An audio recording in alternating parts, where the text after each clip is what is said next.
The morning sun crept slowly over the rice fields of Laguna, painting the small Filipino village in warm, golden light. The roosters had already announced the new day, and the faint hum of life began to rise, children laughing, women sweeping the dirt paths, and the rhythmic thump of hammers echoing from a modest wooden workshop tucked between coconut trees. Inside that workshop, a boy named Marco de la Cruz sat barefoot on a pile of sawdust, handing nails to his father. His small fingers were calloused not from games or pencils, but from helping build tables, stools, and shelves that sold just enough to buy rice for the week. The air was thick with the scent of wood, sweat, and dreams, fragile, invisible dreams that seemed to hang in the sunlight like dust motes. "Hold this straight, Anak," his father said, gently guiding Marco's hands around a piece of lumber. His father's palms were rough, scarred from years of labor, yet when they touched Marco's, they carried a quiet tenderness. "Yes, Papa." Each swing of the hammer made the air vibrate with rhythm. Tap tap, tap. His father would often say that carpentry was like music. Each strike, each cut, had its own beat. "You see, Marco," he would say, wiping sweat from his brow, "wood listens. You must be gentle with it, or it won't become what you want." Marco didn't know much about music, but he understood rhythm.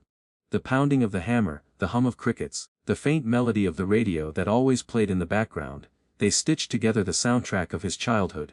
That radio was their window to the world. Old, cracked, and held together with tape, it filled the small shop with songs from faraway places. Sometimes, American pop songs drifted through the static, and Marco would pause his work, head tilted, trying to catch every word. He didn't understand all the lyrics, but he could feel them. They spoke of hope, of love, of dreams, things he held quietly in his heart but rarely said out loud. One night, when the day's work was done, his father returned home carrying something wrapped in cloth. He placed it carefully on the table and unwrapped it with a smile. It was an old broken guitar. One of his clients had thrown it away. "They said it's useless," his father said, "but I think it just needs new hands." Marco's eyes widened. The guitar was dusty, missing a string, and its body bore scratches like old wounds. Yet to him it was the most beautiful thing he had ever seen. His father spent the next few nights fixing it, sanding the cracks, tightening the pegs, and gluing where the wood had split. When he finally handed it to Marco, he said, "Son, music builds souls the way wood builds homes. Take care of this like I take care of my tools."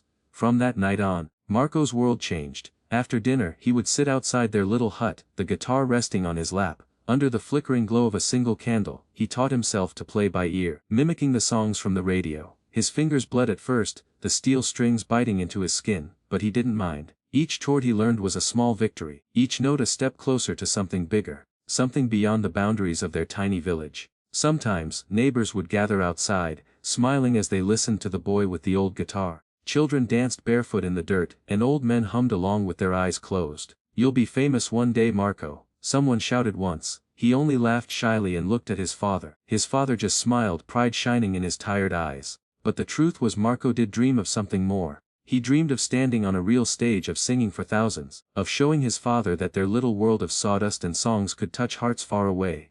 When he turned 14, that dream found an opening. A local talent search in Manila promised a ticket to America's Got Talent for one lucky winner.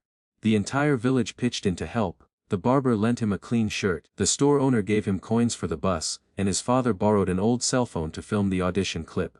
Marco sang his heart out under a mango tree, his father holding the phone steady with trembling hands. Weeks later an email arrived. "Congratulations, Marco de la Cruz! You've been selected to audition in Los Angeles for America's Got Talent." The village erupted in celebration. His father cried openly for the first time Marco had ever seen. "You did it, Anak," he whispered, hugging him tightly. "Show them the heart of the Philippines." But dreams come with their own storms. The trip was hard, the world outside their village was enormous, and when Marco finally stood before Simon Cowell and the AGT judges, nerves took over. His voice cracked, his hands shook, and the song that once carried so much soul came out weak and uncertain. When the buzzer sounded, he felt his heart collapse. Simon's words were kind but honest. "You've got something special, but you're not ready yet." Marco flew home defeated. The guitar felt heavier now. For days he didn't play at all. The villagers still called him their superstar, but the title only deepened his shame. One night, while he sat silently in the workshop, his father came beside him and placed a hand on his shoulder. "Marco," he said softly, "wood breaks when you hit it too hard, but if you give it time it grows stronger. So does the heart." His father smiled gently and handed him the guitar again. "Try again when you're ready." And so Marco did, not for fame, not for the crowd, but for his father, for the man who built dreams with wood and believed that music could build them higher. He worked by day with his father, repairing chairs and tables for neighbors. At night, he sang, this time not to impress but to feel. His father would sometimes hum along, the two of them bathed in candlelight, their workshop echoing with a harmony only love could create. Years later, when Marco would finally return to America's Got Talent as a grown man with the same old guitar, he would remember this workshop, the scent of sawdust, the sound of his father's hammer, and the belief that every broken thing can be made beautiful again. Because that's what his father taught him. That both wood and hearts, when touched by love, can always be rebuilt. The hum of airplane engines filled the air, blending with Marco's quiet heartbeat. It had been 8 years since he'd last stepped onto a plane, 8 years since that shy 14-year-old boy had faced Simon Cowell and crumbled under the weight of his own dreams. Now, at 22, Marco sat by the window, his fingers tracing the worn edge of his father's old guitar case. The case was more than an instrument carrier, it was a memory box. The brown leather was scratched, the handle taped together, and the initials, JDC, his late father's, were still faintly carved on the side. Marco whispered, "We're going back, Papa," as the clouds rolled by beneath the wing. He hadn't come to America chasing fame this time. He'd come to fulfill a promise, the one his father made him keep on his last night alive. It had been raining that night in Laguna.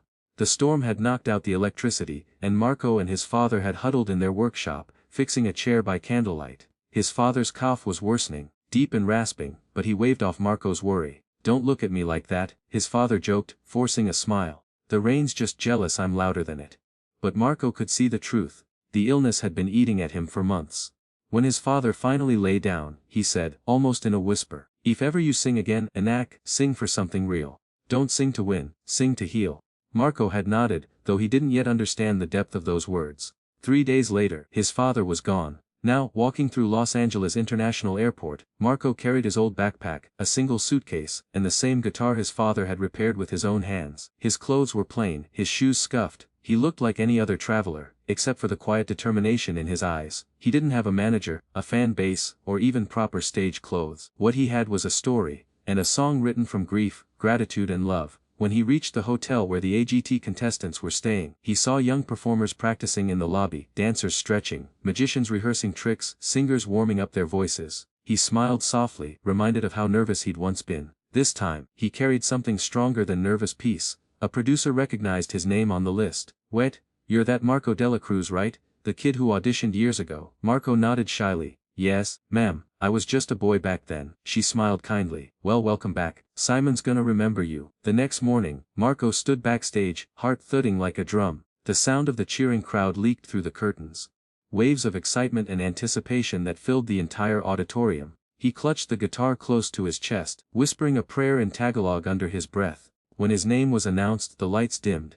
The crowd applauded politely, curious. The camera zoomed in as he walked to the center of the stage, the same spot where his younger self once trembled, but this time his steps were steady. Simon squinted, then leaned forward. "Hold on, I know that face," he said. "You auditioned years ago, didn't you?" Marco nodded. "Yes sir, I was 14 then." Simon smiled faintly, recalling. "You had potential. You were nervous, but I remember your voice." Marco took a deep breath, gripping the neck of the guitar. "Yes sir. I came back not to prove anything but to honor someone. My father. He passed away last year." The judges exchanged sympathetic glances. Sofia Vergara leaned forward, her expression soft. "I'm so sorry to hear that." Marco nodded gratefully. "Thank you. He was a carpenter. He built everything we had with his hands, and he believed music could build hearts the same way wood builds homes." A murmur rippled through the audience. Simon's tone gentled.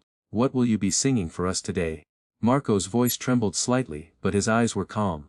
"It's a song I wrote for him. It's called The Hands That Built My World." The crowd went still. Even the usual chatter of camera crews faded. As Marco settled onto the stool, the spotlight cast a halo of white around him. He looked small on the massive stage, one man, one guitar, one memory. His thumb brushed the strings softly, testing the sound. The first note rang out, gentle, earthy, familiar. His father's guitar still carried that same warm tone, like home wrapped in sound. He began to sing. His voice was low at first, husky from emotion. "He built our home from broken wood, and made it feel brand new. His hands could fix the world outside, but never fix the truth." The camera panned across the audience, faces softened, some already glistening with tears. Then came the chorus, strong and trembling all at once. "Those hands held mine when I was small, those hands caught me when I'd fall. They worked and bled, they prayed, they stayed. The hands that built my world." His voice carried through the arena, simple, honest, full of ache and devotion. Each lyric painted a picture: a small wooden house, a father wiping sweat, a son watching with quiet pride. Simon leaned forward, elbows on the table, his eyes glassy. It wasn't a performance, it was a confession, a love letter sung in melody. By the bridge, Marco's voice began to crack, his hand trembled slightly as he played.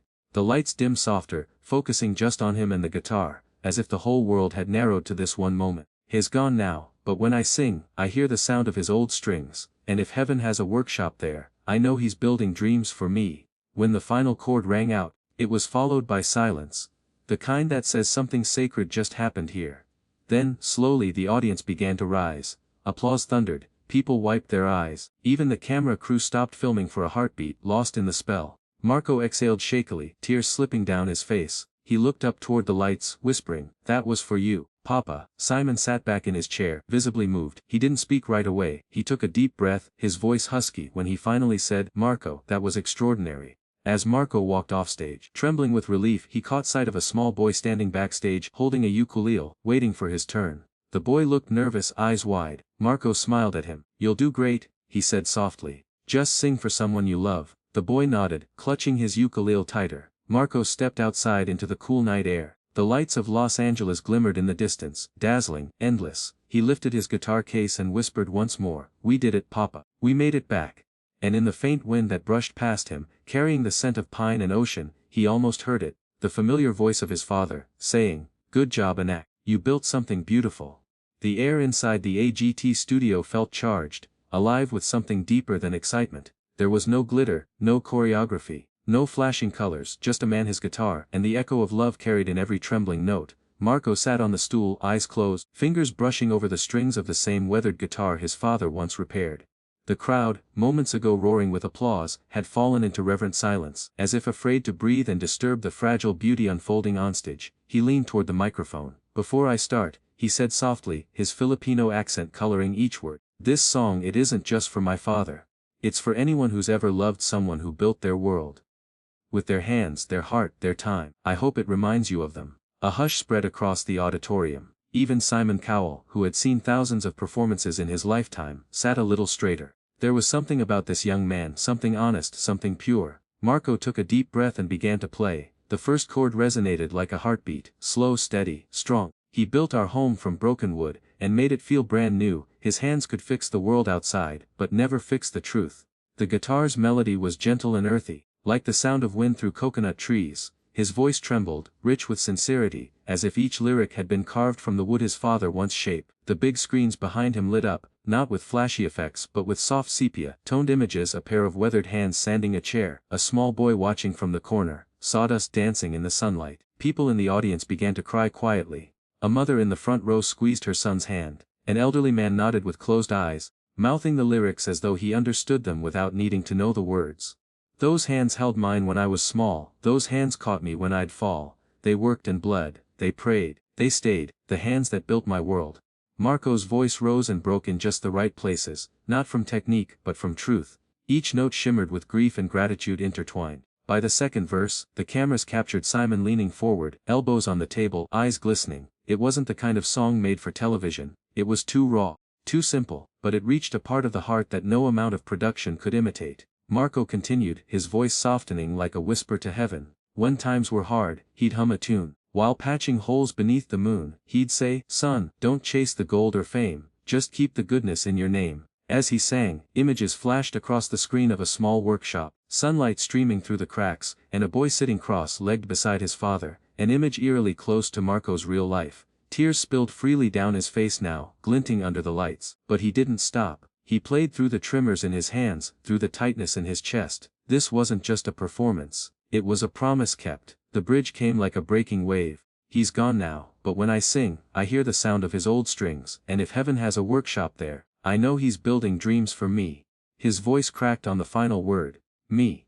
And for a moment, you could hear nothing but the echo of the last chord fading into stillness. The silence that followed was profound. Even the judges didn't move. It felt as if the entire world had paused to remember someone they had lost, someone whose hands had shaped their own lives. Then, slowly, a sound began, a soft sniffle from the audience, then another and another, until suddenly the entire hall erupted into a standing ovation. The applause thundered, rolling like a wave that refused to end. People cheered through tears. Some shouted, "Bravo!" Others simply cried, Marco sat still for a moment, overwhelmed, head bowed. He whispered a quiet thank you, toward the heavens, his fingers still resting on the strings. Simon Cowell rose to his feet. The camera caught the sheen of tears in his eyes, something almost no one had ever seen before. He pressed a hand to his chest, visibly moved. When the applause finally softened, Simon leaned toward the microphone. His voice was low, husky. Marco, he began slowly, I have been doing this show for a long time. I've heard thousands of singers, but that, he paused, swallowing hard, that wasn't just singing.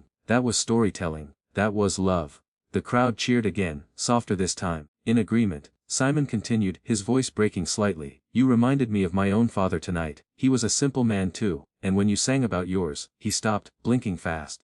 You made all of us remember where we came from. You made us feel something that's been missing for a while. He sat back down, covering his mouth briefly, before nodding firmly.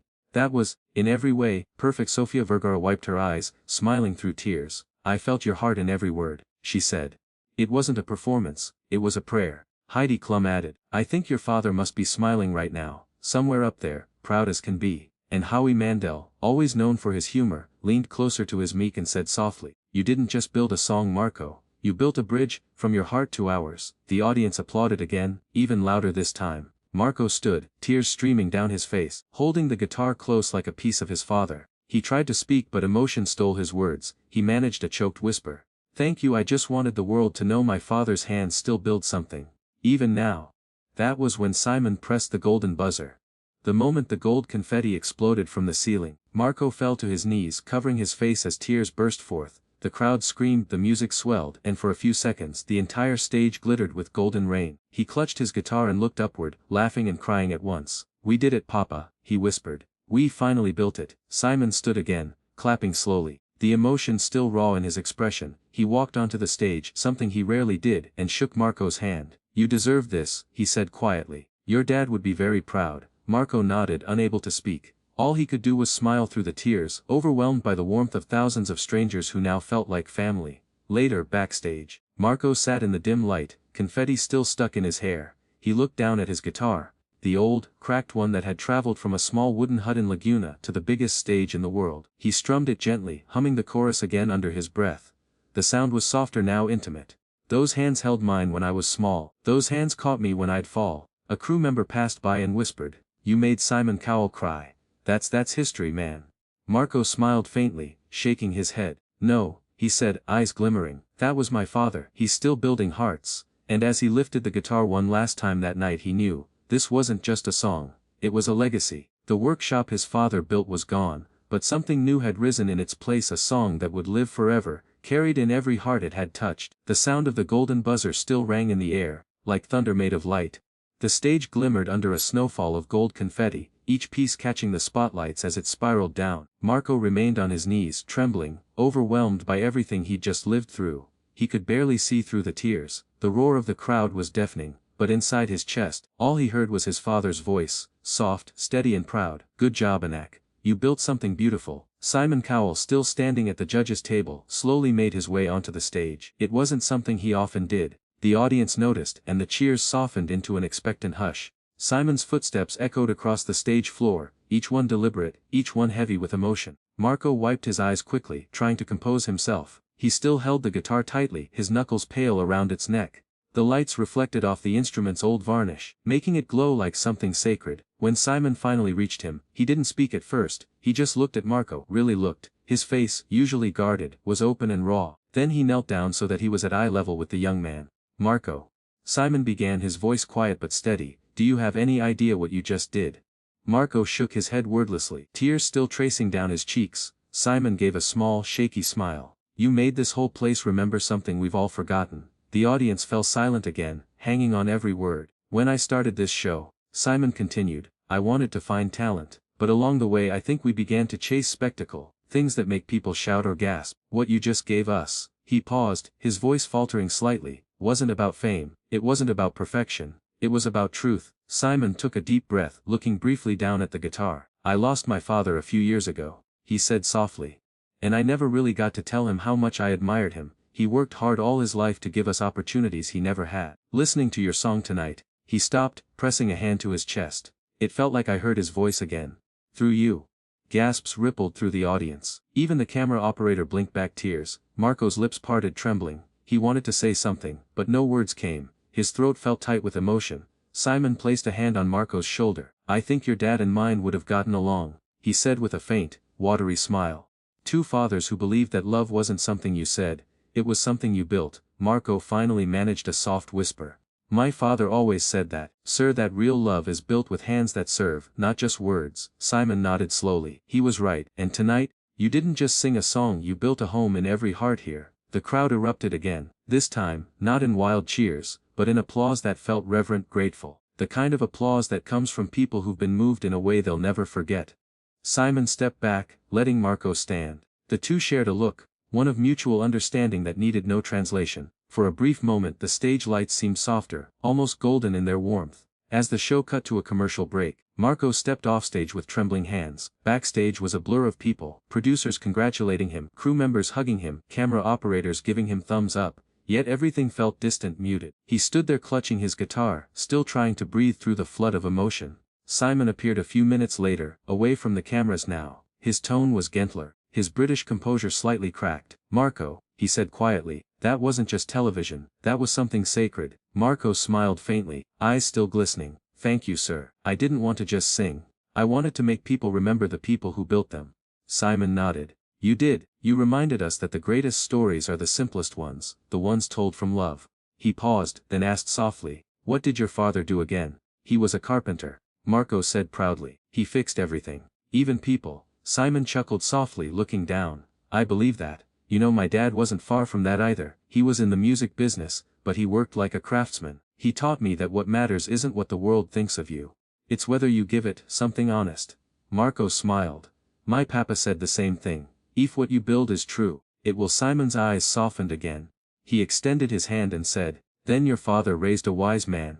Marco hesitated, then shook his hand firmly, his calloused fingers meeting Simon's. The gesture wasn't showbiz, it was something deeper, a bridge between two generations, two fathers, two sons. As Simon walked away, Marco heard him murmur to one of the producers, "That's the best performance I've seen in years. Not just on this show, anywhere." That night, social media exploded with clips of the performance. The song that made Simon cry trended worldwide within hours. Thousands of comments poured in. "I lost my dad last year. This song brought me peace. I don't understand Tagalog." This is what the world needs. Honesty, not fame. People began sharing photos of their fathers, grandfathers, mentors, the men and women who had quietly built their worlds. The song had transcended culture and language, it had become a mirror of love that belonged to everyone.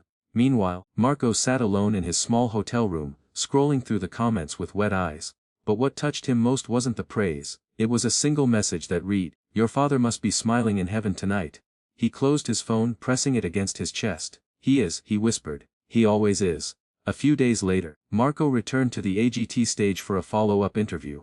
The host asked him, "How does it feel to know that your song touched millions of people around the world?" Marco smiled gently. "It feels humbling. I didn't write it to go viral. I wrote it because I missed my dad. I think when you make something with love, it finds its way to where it needs to go." Simon, sitting beside him, nodded thoughtfully. "That's the truth, isn't it?" he said. "Real art doesn't shout, it speaks." "And you, Marco?" "Spoke straight to the soul." Then, looking directly into the camera, Simon added something he had never said on air before. "To every parent watching, every mother, every father, don't underestimate what your love can build. Because one day, your children will carry that love farther than you can imagine." The studio went silent for a moment, then the applause began again, soft but heartfelt. After the taping, as Marco was about to leave, Simon caught him by the exit. "One more thing," he said, handing Marco a folded piece of paper. "I don't usually do this, but I'd like to help you record that song properly. I know some people who'd want to be part of it." Marco's eyes widened. "You mean?" Simon nodded with a small smile. "Yes, your father built your world, now let's help you share it with the world." Tears welled up in Marco's eyes again. He bowed slightly, a gesture of deep respect. "Thank you, sir. I'll make him proud." Simon patted his shoulder. "You already did." As Marco stepped out of the studio into the cool Los Angeles night, the city lights shimmered like the stars above his village back home. He held his guitar close and whispered one last time, "We did it, Papa." And for just a moment, he could almost hear his father's gentle voice in the wind, "Keep building, son. The world still needs your hands." The world had seen Marco sing, they'd seen him cry, they'd seen the confetti fall like heaven's applause. But what came after? The quiet after the thunder. was the part that would define him most. When Marco flew back to the Philippines, the whole airport seemed to be waiting for him. Cameras flashed, reporters shouted questions, strangers waved homemade signs that read "Welcome home, Marco, and our carpenter's son!" But Marco, still clutching his guitar, didn't pose or boast. He simply smiled shyly, bowed and whispered "Salamat po." He wasn't returning as a celebrity, he was coming home as a son. The drive to his village was long, winding through lush fields and narrow roads lined with palm trees. The further they went, the more the noise of fame faded into the rustling of leaves and the hum of the countryside. When they reached the familiar wooden gate of his home, Marco stepped out slowly. The small house stood just as he remembered, humble, hand-built, beautiful in its simplicity. The sunlight caught the old carvings on the doorframe, the ones his father had etched years ago. He touched them gently, tracing the grooves with his fingertips. Each mark felt like a heartbeat frozen in time. "Papa," he whispered, "I'm home." Inside, his mother waited. She looked older, the lines on her face deeper, but her eyes, the same gentle brown eyes, still held that warmth he remembered. When she saw him standing there, her hands flew to her mouth. "Marco," he dropped his guitar, rushing into her arms. For a moment the years melted away, the fame, the applause, the stage, it all disappeared. There was only the boy who missed his father and the mother who had held everything together. They cried together for a long time. "I saw you on television," she finally said between tears, laughing softly. "Even our neighbors came to watch. The whole barangay was cheering." Marco chuckled through his sobs. "Papa would have scolded me for crying so much." She smiled. "He would have cried too, Anak. Don't fool yourself. Your father had the softest heart." Marco laughed, then looked around. "Is his workshop still here?" She nodded. "Exactly how he left it." The small workshop behind their house was filled with the familiar scent of wood and varnish. Sunlight filtered through the dusty window, catching the floating specks in golden light. His father's tools hung neatly on the wall, each one worn from years of use. Marco walked slowly to the workbench, running his hand over it. He could still see faint initials carved into the wood, MP, a promise between a father and his son. Then he noticed something new. Resting on the bench was a small, unfinished father's final project. Its body was smooth but incomplete, its strings missing, its sound yet unformed. Marco's breath caught. His mother stood quietly in the doorway. "He was making that for you," she said softly. "He wanted to finish it before you left for Manila, but he never got the chance." Marco gently lifted the guitar. "Then I'll finish it for him." The next few weeks were a blur of sawdust, sandpaper, and memory. Marco worked from sunrise to sunset in that old workshop, guided by his father's ghostly presence in every creak of wood and whisper of wind. At night, he'd sit outside under the stars, strumming his old guitar, practicing the song that had changed his life. The villagers would gather nearby listening quietly. Some brought candles, others brought their own instruments. It became something sacred, a nightly ritual of gratitude. Soon, children began coming to his house, curious and wide-eyed. "Kuya Marco, can you teach us to sing?" they'd ask. He smiled every time. "Of course, but first, you learn to listen small." A few lessons on the porch, using tin cans as drums and wooden spoons as microphones. But the laughter and music began to grow, drawing more children than adults, until the entire village was filled with song again. Word spread quickly. Donations came from abroad, from fans who'd seen his AT performance and wanted to help. With those funds, Marco and his mother decided to rebuild the local school's music room, which had been damaged by a typhoon years earlier. They named it the La Rosa Workshop for Music and Craft. At its entrance, they carved the words Marco had spoken on stage: "Love is what we build with our hands." Months later, an invitation arrived in the mail, from Simon Cowell himself. It was printed on thick paper and embossed in gold. "Dear Marco, we're launching a global charity concert called Voices That Build. I would be honored if you'd open the show with your song." Marco smiled as he read it, then looked at the finished guitar resting on his lap. The one his father had started. Its wood gleamed softly in the evening light. He strummed a few notes. The sound was warm, like sunlight through trees. He whispered, "We'll play this one together, Papa." When the night of the concert arrived in London, the arena was packed. Lights, cameras, banners, it was a world away from his quiet village. Yet as Marco stepped onto the stage, wearing his father's old leather bracelet, he felt completely at peace. Simon met him backstage before the performance. "You ready, son?" he asked, his tone almost fatherly. Marco smiled. When the first chords of his song began, the audience hushed instantly. His voice was steadier now, richer with experience, but still held that same innocence, the honesty that had first captured their hearts.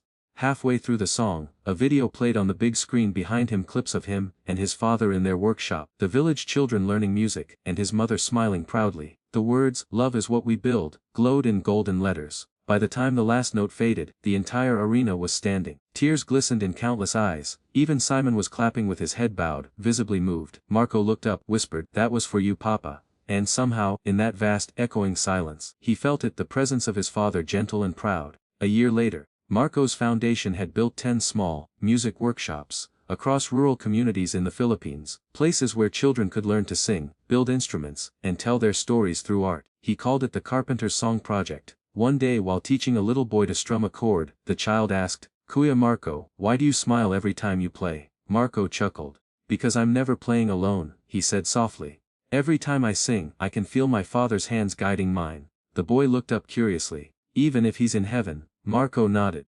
Especially then, that night sitting outside as fireflies blinked in the dark, Marco picked up the unfinished guitar once more. The air was quiet, peaceful. He began to play a gentle melody, new song, one not yet heard by the world. It was about returning home, about grief and grace, about building something that lasts beyond goodbye. And as the final note lingered in the air, Marco smiled to himself, because he finally understood what his father meant all along. You don't have to be rich to leave something behind.